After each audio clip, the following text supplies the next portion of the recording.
Good morning, Rabotai. Welcome, everybody. Tizku Leshanim Rabot.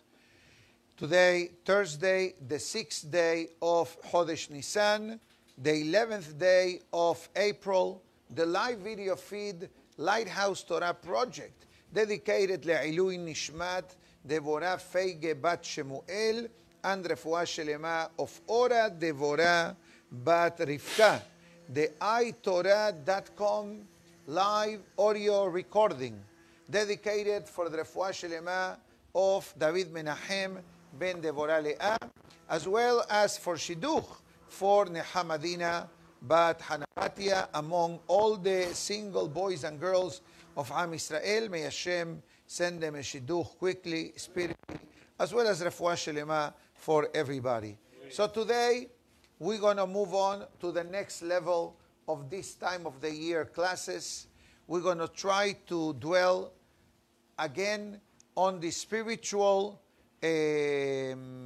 movement that these days brings upon us as we're getting closer and closer to the celebration of Pesach. If I'm going to drink a chamomile tea, I'm going to fall asleep while talking. So I'd rather go to the other one, and we'll begin in a second. Baruch Ata Adonai Eloheinu Melech HaOlam, Shehakol Nihiyah Bidbaro. I'd like to speak about the topic of Shabbat HaGadol. And I gave you a brief opening inside, discussing why do we celebrate Shabbat HaGadol. So if you look in the halakha says that Shabbat HaGadol is actually a commemoration of the great miracle that happened to Am Israel on the 10th day of Nisan. As the Pasuk says in Perashat Bo, Be'asor lachodesh, on the 10th day of Nisan, Be'ikhu ish se lebet avot, se labayit. Each Jewish family was commanded to take a lamb in order for it to be sacrificed and slaughtered and to be consumed as a korban Pesach. And we learn a couple of halachot from this statement. The reason, a number one question will be, if Pesach is on the 15th and I need to slaughter the animal on the 14th to be able to eat it in Pesach proper, why do we need to take on the 10th? Why don't you take it on the 12th, on the 13th of Nisan? So the Gemara tells us that sacrifices require to be in the possession or supervised and approved for slaughtering 3 to 4 days before Shechita. That is the reason why, and I'm going to throw this on the table. You know that in the Sephardic tradition, we say Selichot for 30 days before Rosh Hashanah, correct? But in the Ashkenazic tradition, when do they start Selichot? Mosa'e Shabbat before Rosh Hashanah. So if Rosh Hashanah happens to be Wednesday night, so they do Selichot. Mosa'e Shabbat Sunday, Monday, Tuesday, Wednesday. 4 days of Selichot. Why in the Ashkenazic minimum? Why in the Ashkenazic tradition they do 4 days of Selichot? Short answer, because they hold the law of the Korban Pesach. Like the Korban Pesach required 4 days of supervision and checking that the offering was suitable for the offering, so they also do Selichot 4 days before they offer themselves to HaKadosh Baruch Hu. So 4 days of self-introspection, so to speak, Heshbon HaNefesh, etc. Because at the end of the day, how much we talk about the physical sacrifices of taking an animal and offering it to the Beit HaMikdash, but at the end of the day, there is no better sacrifice, as we mentioned a few days ago, like the person sacrifices themselves to HaKadosh Baruch Hu. But I need to say a few more reasons. One of them, I said yesterday, very briefly, and today, Be'ezat Hashem, I have 15 comments, give or take, about Shabbat HaGadol. Doesn't mean that I will read each and every one of them, or I will go through the long version. I'll give you the short message. This way, we are able to have a better, deeper insight about this particular Shabbat. But I'd like to start with the one that I mentioned yesterday for a few moments. And the reason why I like to go that, because the more I'm thinking about this reason, the more we understand what truly Shabbat HaGadol is all about. So we begin by reviewing it from a new Haggadah of Pesach that I received as a gift, known Ma'alin Bigdusha, a Haggadah that helps the person to grow spiritually in their Avodat Hashem, utilizing their celebration of Pesach as the stepping stone to get closer to the Almighty. And it says as follows: one of the reasons why Shabbat HaGadol is Shabbat HaGadol, it says for the following reason: because of the spiritual heights that we're gonna be feeling when Pesach comes. It's like you're gonna go to a wedding and you're gonna put on a tuxedo. Most likely, before you put on the tuxedo, what are you gonna do? You're gonna take a shower. You're gonna make sure that you put a good deodorant. You're gonna make sure that your body is clean, smells properly, for the tuxedo to make you look even better. Some of us look good without tuxedo. I know that. I know you don't need a tuxedo to look good. But this is exactly what we are saying. Pesach is the tuxedo, so to speak. But Shabbat HaGadol is what causes that whatever I'm going to be putting on is going to look clean, is going to be clean, and the body is going to smell clean. Because Haz v'Shalom, if the body doesn't smell clean, doesn't matter what you're wearing. You understand? And when I mean the body in this case, I don't mean the physical aspect, but I'm talking about the neshama.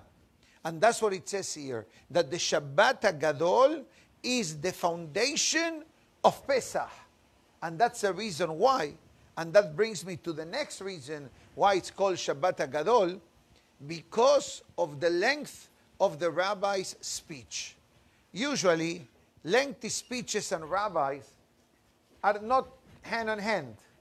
Very limited situations enable a rabbi to speak for a long time and people not raising their eyebrows or hinting you with a clock.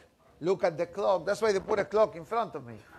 I want you to know, every room that I speak, there is a clock in front of me. And some of them I asked, some of them I did not ask, but I got the message. And I understand why. I understand why. But as a rabbi, I need to make sure that you don't walk out with an empty stomach. When I'm empty stomach, I mean the neshama. Now, so there is a few times in the year that the rabbis need to speak longer than usual. Two particular Shabbatot. One is Shabbat Shuvah, before Kippur, obviously. And the other one is Shabbat HaGadol.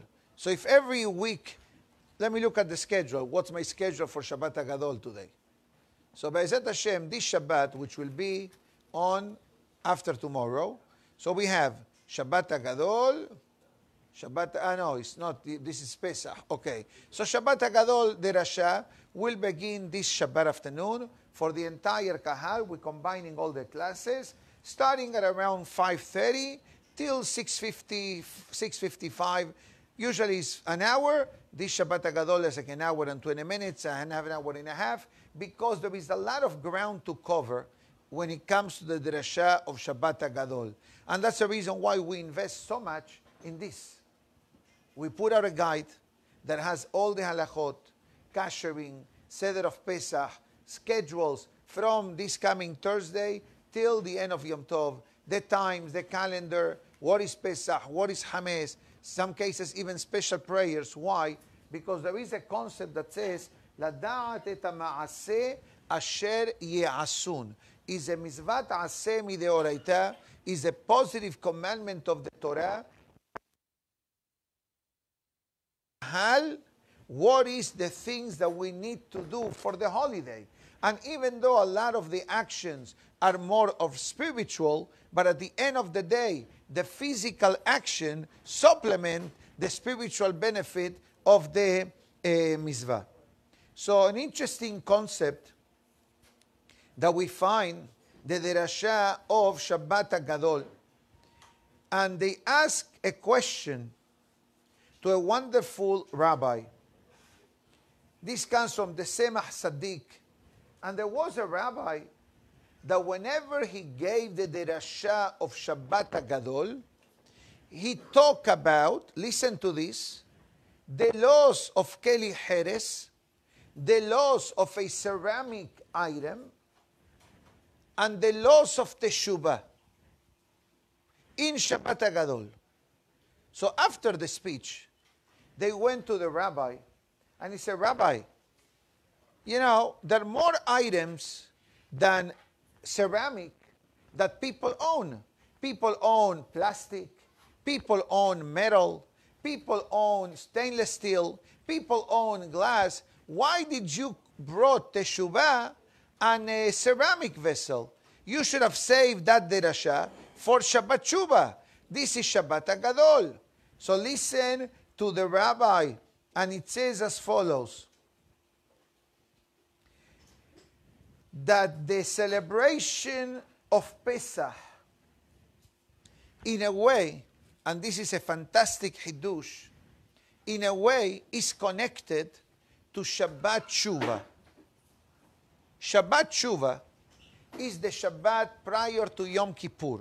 We all know that. I ask you a question, and you should know this answer. Can you kasherize for Pesach a ceramic bowl, a ceramic plate? No.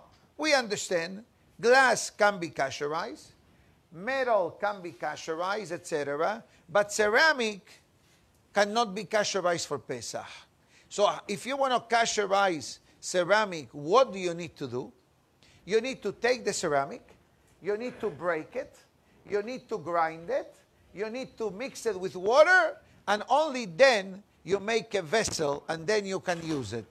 So it says here that the celebration of Pesach, we need to break the ceramic of our heart and rebuild it with the power of Pesach. So if we understand now what we are saying, there is a mitzvah in Pesach called Bi'ur Hames. We need to remove the Hames. We need to burn the Hames. I ask you a question. Why so much emphasis is being made that the best way to dispose the Hames is by burning the Hames? Even in our city, Be'ezat Hashem, next Friday, we're going to go to a synagogue's parking lot with the supervision of the Aventura Fire Department, with the supervision of Hatzalah, and all the synagogues will come to a common location in order to burn the Hames. Halachically, you can throw the Hames into the water. Why specifically we make so much emphasis throughout the world? It's not only in Miami, all over the world. Some people do it in the backyard, but in some places like in Florida, Miami Beach, Surfside, every town has a centralized location for all the shuls to burn the Hames. Why burning the Hames? It's the ideal. Because we need to understand what spiritually the Hames represents. What does the Hames represent? The Yetzer Hara. And what is the fire? The fire is Torah. So the fire burns the Hames. The symbolism of that action, or the symbolic act of burning the Hames with fire, it's a spiritual message that the only way that I can destroy my inner Hames, which means the Yetzer Hara, is through the fire of Torah. Hesed doesn't get rid of the Yetzer Hara. Tzedakah doesn't get rid of the Yetzer Hara. Tefillah, a bit. But there is nothing stronger in the world to remove the hames of our heart, the Yetzer Hara, like the concept of Torah. As the Gemara says, Im paga vecha menuval ze, moshchehu lebet midrash. The Gemara writes, if this lowlife, this ugly creature, is bothering you, or suddenly pay you an unexpected visit, bring him to the Bet Midrash. And the Gemara continues, but that's a message. And it says that in Pesach, it says there is a moment that the channels, and that's what he writes, the channels of communication between a person and a Kadosh Baruch Hu are open, unobstructed. Unobstructed. Yani without blockage, without traffic. And he brings a hint, and it says, Pesach la Hashem. That's what the Pasuk says in the Parashah of the Korban Pesach. Pesach la Hashem. It says, Pe, your mouth, Sah, talks, la Hashem, to a Kadosh Baruch Hu. So it says, and what happens when a person talks to a Kadosh Baruch Hu? Hashem answers the prayer of Pesach. And that's why if you look in the Halachot, Hacham Obadiah Yosef, alav shalom, right in the beginning of the laws of Pesach, listen to this guarantee, insurance policy. And he quotes Rabbeinu Ha'ari. And it says, Hanishar mimashehu hames bepesach, a person that is careful even with the most minimal presence of hames in Pesach, meaning to say, you really remove the hames. Mamash. You sell the hames, you burn the hames, you search for the hames, you clean the house, you kasherize the kitchen, you check the packets, especially the packets of the children. You know, sometimes people, put candies or chocolates or snacks. You need to check all that, obviously. And what is the guarantee from Rabbeinu Hari? Mesayehin beyado shelo yeheta kol hashana.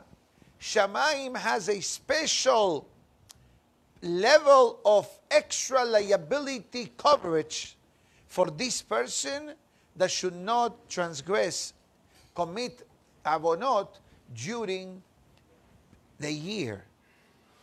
So it says, therefore, the halakha says, before Pesach, every room needs to be checked to avoid, and check the garments, and check the snack, the backpack of the children, and the lunch boxes, etc. Because the cleaning of Pesach is physical, but is spiritual. If we understand now that Hames is the Yetzer Hara, I ask you a question. Can someone tell us, I have no Yetzer Hara? Maybe you don't have a Yetzer Hara. Maybe you're a Saddiq. Okay. You don't. Okay, you do have? I also have.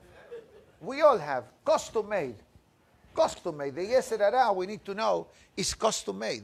So if the Hames, which is our worst enemy during Pesach, is the Yetzer Hara, so now it makes sense why this great rabbi combined the message of Teshuvah in Shabbat HaGadol. Because in order to truly penetrate Pesach into our neshama, Teshuvah is mandatory. Teshuvah is required. Not only that,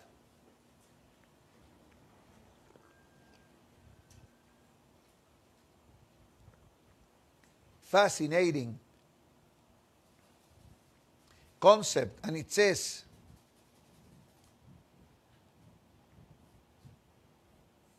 wow. Wow. Unbelievable. In a nutshell, I tell you what they say. It says that people invest a lot of time in the physical cleanliness of the home, but not on the spiritual cleanliness of the neshama. So there was another rabbi who taught as the message of Pesach the laws of agalat kelim, how to kasherize metal utensils. How do you kasherize a fork, for example, right? You boil water, very, very, very hot, and then you take the metal fork, you dip it into the water, you take it out after a few moments, and then you rinse it under cold water. Be careful when you try this at home. And they ask him, why did you spend so much time in the loss of Agalat Kelim? It says, because that is the message of Pesach. It says, what is metal? Metal is a damaging item. That's the reason why, when it comes to Birkat Hamazon, what do? We remove the knives from the table. When we built a Mizbeach, what the Torah says, don't use metallic items to build. Why? Because the metal, has v'shalom, shortens the life of the person. But how do you kasherize metal? Metal? Through hot water. How do you create hot water? With fire. So the great Rabbi said that when you utilize Haga'ala, the water is the Torah, the fire is the Torah, and the metal is the Yetzer Hara. So you are able to kasherize your connection with the Yetzer Hara through water and fire. Why? Because in the Torah, both of these items, water and fire, are connected to the Torah. As the Pasuk says, Mimino esh dat lamo. The Torah talks about fire when the Torah was given to Am Israel. Why the Torah is fire? Because the nature of the fire is always to elevate itself. If I take a candle, let's make believe this is a candle, and I turn it upside down, what happens? For those watching, let me change the hand. What happened? I turn it upside down, the flame goes still up. This is fire. Fire always aims to get higher and higher and higher. Not only that, another miracle of fire connected to Torah is about a Torah class. If you come and you want to share some fire, I want to share some fire with you, you're allowed to take, obviously, but the volume of the fire flame will not decrease, will not diminish. If I want to share with you my tea, then I'm going to have less than what I have now. So we see the advantage of the fire. Can be shared with thousands and still remain strong. That's the idea of teaching Torah. In other words, not because I'm talking, so my battery level is going down. Like the cell phone. Like a tea, every time I drink, it's going to go down. Torah, only high and higher and higher and higher. Water. The Pasuk says in the Navi, Hoi kol sameh lechu lamayim. Let the thirsty go drink water. Who is the Pasuk referring to? The Neshama. Like water, it's relevant for the well-being of the physical body, and water is for purity, for holiness, for godliness. Torah achieves the same purpose, purifying the Neshama of the person. But there is one difference between the water and the fire, that the water always remains calm, and the water always goes down. Sometimes, if you ever speak to a plumber, you find water somewhere in the house. It doesn't mean that the leak is right there. Maybe the water is traveling from a different location and then found an opening in the ceiling or on the wall to land where you see the water. So what is this motion? This represents anava, humility. But in order for the Torah to become an instrumental and an integral part in the life of the person, humility, it's mandatory. Why? Because the more humility the person has, the more the person realizes how much Torah we need to learn. So I'm going to answer a question that came remotely earlier. And someone asked the following question. The halachot from one year to the other, really, they don't change. They don't change. Kosher products change. Kosher products change. Not everything that was kasher lePesach last year is automatic that this year is. Obviously, if you kept something from last year sealed and closed, it's fine. But many times people said, Rabbi, last year this product is permitted. Why this year I don't see it on the list? So after doing research, we encountered the reasons why. Because this company now utilizes grain alcohol to dry certain products. That's hames. Or they are sifting the cornstarch in the same equipment that they sift flour, and they don't clean it in between, and that constitutes a question of hames, etc. That's why you see that some companies may have all year long ashgaha, but kasher lePesach, they don't give ashgaha. But Baruch Hashem, the kosher food industry, it's growing tremendously to our benefit. To our benefit, makes the person's life easier, better, etc. And there's always hiddushim in the kosher food industry. In halakha, in Jewish law, the same 4 cups of last year are going to be the same cups this year. And the same reclining will be the same. And the kazaitot will be the same. And the masashe murah will be the same. And the handmade matzah will be the same. But why is there a need to repeat these halachot year after year? There are many answers. I like to save the best one for the end. First of all, there are people who may not know these halachot well. So when they listen, it's fresh in their mind. If you're going to rely what you said a year ago, you think you're going to remember? Even me, as a rabbi, I have to review it. Even though I'm not bragging, but I can do the Seder of Pesach by heart. Explain it to you, what to do, what not to do. But guess what? Every year, we open the books before the holiday. I did it yesterday. I opened up a few Haggadot, few books of Halakha, just to refresh the mind. And I'm going to tell you a short story before I give you a great benefit that we all receive by reviewing the halachot and by listening to the halachot. So number one, there was a story about a rabbi that in a Yom Tov night, before he makes the announcements, he asked himself, should I remind the kahal to say Shehiyanu in the Kiddush tonight or no? So the Yetzer Hara says to him, come on, you think that your kahal needs to know to say Shehiyanu? Everybody does Shehiyanu. Who doesn't know that?